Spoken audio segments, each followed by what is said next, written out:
une coïncidence troublante.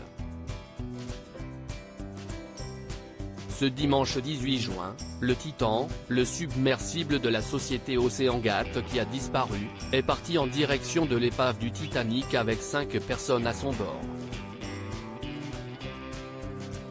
Parmi eux, le Français, Paul-Henri Narjolet, un explorateur maritime aguerri, mais aussi Stockton Rush, le président et fondateur de la compagnie américaine, qui était également le pilote du sous-marin. Et le moins que l'on puisse dire, c'est que ce dernier avait un lien très étroit avec le Titanic puisqu'il était marié à Wendy Rush, une femme qui avait perdu 2 membres de sa famille dans le naufrage du célèbre paquebot, en 1912.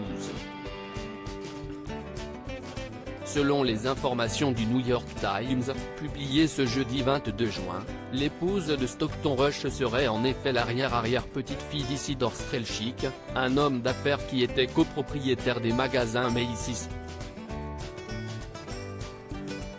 Marié à une femme prénommée Ida, il n'avait pas pu s'introduire dans les canaux de sauvetage lors de l'accident du Titanic, préférant laisser sa place à des femmes et des enfants. Merci monsieur, je ne vaux pas mieux qu'un autre, aurait ainsi déclaré Stockton Rush à un membre de l'équipage, comme l'a rapporté Paris Match, ce jeudi 22 juin. Un acte de bravoure que sa compagne avait suivi sans réfléchir. Nous avons vécu 40 merveilleuses années ensemble, si tu ne souhaites pas grimper dans ce canot, alors moi non plus, avait-elle répondu, selon les dires de leur femme de chambre qui avait survécu au naufrage. Supérieur à quand le prince William boit à la santé des sous-marinières. Disparition près du Titanic, OceanGate annonce la mort des passagers après 4 jours de recherche intensive. OceanGate a annoncé une bien triste nouvelle par le biais d'un communiqué diffusé auprès de nombreux médias internationaux.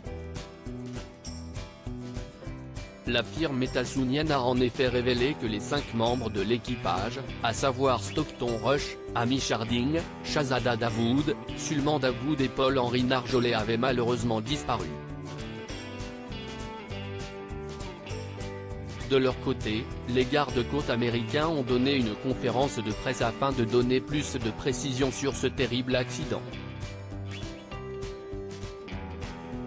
C'est une journée très difficile pour nous tous et particulièrement pour les familles des disparus auxquelles nous adressons nos pensées, a indiqué John Moget, le chef des gardes-côtes américains, précisant que le submersible, dont des débris ont été retrouvés, aurait implosé lors de l'expédition.